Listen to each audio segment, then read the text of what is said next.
Are you a composer who struggles with writer's block? When you sit down at your DAW or at your notation program or with your instrument, do you feel uninspired or unmotivated? Or do you even feel intimidated about what it is that you're trying to create? Well, at the core of these feelings is a misunderstanding about creativity, and we're going to dig into that in this video. When I was in college, I took a course called The History of Creativity, and it identified two types of creativity that I'm going to call Type 1 and Type 2 creativity. Type 1 creativity is literally make anything. This is the type of creativity that children do when they play pretend or draw pictures. This is also the type of creativity that you do when you mess around in your DAW or in your notation program or on your instrument. Type 2 creativity is make something special. In other words, make something that has an impact. This is the type of creativity that we associate with Beethoven or with Kaija Sarayaho or with Miles Davis.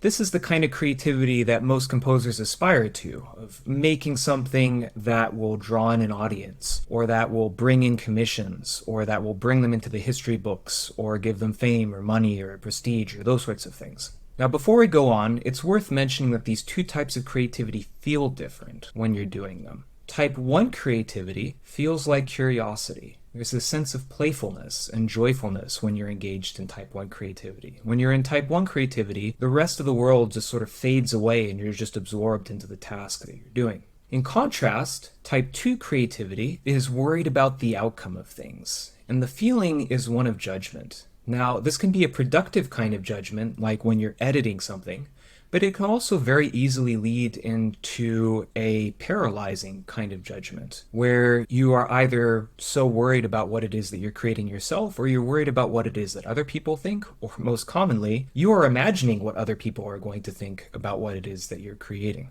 Now, for better or for worse, composers learn that Type 2 creativity matters more than Type 1 creativity. And in terms of making an impact, this is broadly true. However, there are some nuances to this that composers miss that lead them very easily into writer's block. And so this is the core of what it is that we want to talk about today. So, issue number one of how misunderstanding creativity leads you into writer's block is that you misunderstand what impact means. Let's first talk about what impact is not. Impact is not getting yourself into the history books. That's both way too broad and way too vague. Impact consists of three things. First, just what is impact in general? Two, who is it you want to impact, and why is it that you want to impact them? So, to begin with, impact means that you are inspiring someone to take an action. This person is going to tell their friend about this concert. This performer is going to commission you to write a new piece of music. This musicologist is going to write about you in their dissertation. Whatever the impact is, you're inspiring a specific person to take a specific action. That's what impact is. So thinking about the impact of, oh, I want history to remember me. Well, first off, history is not a specific person. And then remembering you, well, how do you want them to remember you? Worrying about what history is going to think is both too broad and too vague. So that's what impact is and who. Let's talk about why. The impact that many composers are taught to chase after in music school is the impact of impressing people. Of, oh, this music pushes boundaries, or it does something new, or it creates something that no one has ever heard before. The problem with this kind of impact is that it's rather myopic. Although these things are valuable, they're not the only way that you can make an impact on people. You can make someone happy through your music. You can console someone through your music. You can create a sense of wonder through your music. In fact, there are endless ways that you can create a relationship with someone through your music. There are as many ways as you can create a relationship with someone in your music as there are that you can create relationships with someone outside of your music. And so if all that you're thinking about with your music is, oh, I need to impress people, well, congratulations, you're in middle school. It turns out that there are other ways of relating to people rather than just trying to impress them. Now, issue number two of misunderstanding creativity that leads to writer's block is this. It's thinking that because Type 2 creativity is what makes the impact, it matters more than Type 1 creativity.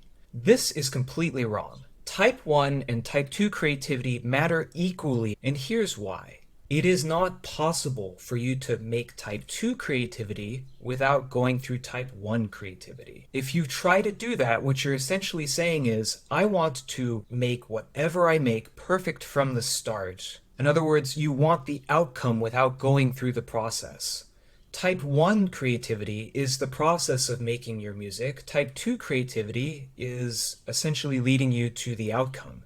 And so if you want this outcome of having an impact, the only way that you can do that is going through the process of actually just making something to begin with. And here's the thing, that process is awesome. It turns out that type 1 creativity is fun and joyful. It's a great experience to get into this flow state.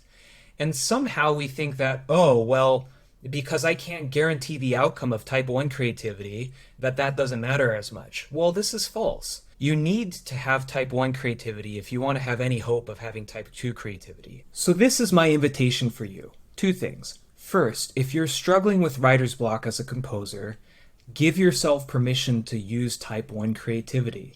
Just have fun. Go make something. Go make anything.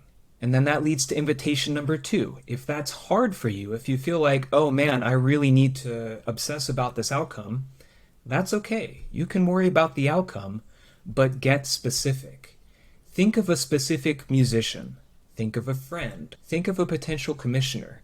Have someone in mind when you're worrying about the outcome and think, well, what is it that I want this person to do? What would make this person happy? What kind of music would impress this person? What kind of music would meet the need that they have in their ensemble or for their creative aspirations? As you worry about another specific person, it's going to make it easier for you to have an impact rather than just thinking that your impact needs to be this big, broad, general thing. So, those are my tips for how it is to overcome writer's block by understanding creativity better. Let me know what you think about this in the comments below. And as always, happy composing, everybody.